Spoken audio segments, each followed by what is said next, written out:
По цели 40 години целосно ќе се реконструира државното средно училиште Колен Ехтенин во Штип.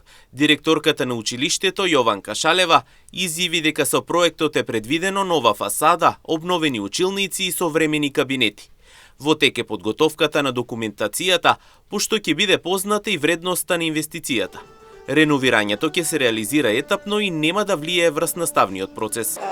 Денеска единствено што можам да кажам дека е во тек подготовката на проектната документација за целосна реконструкција на училиштето. Откако ќе биде таа завршена, ќе почнат постапки со реновирање на училишните кабинети, набавка на опрема, нова фасада и слично.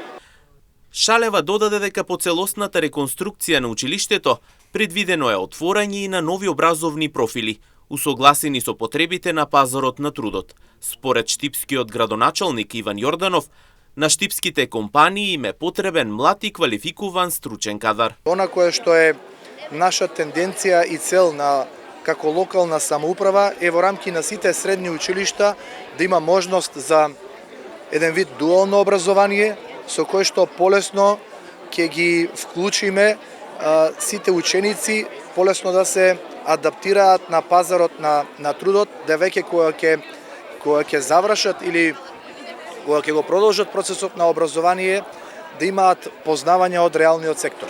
Инаку во 5 средни училишта во Штип во септември во прва година треба да се запишат над 500 ученици.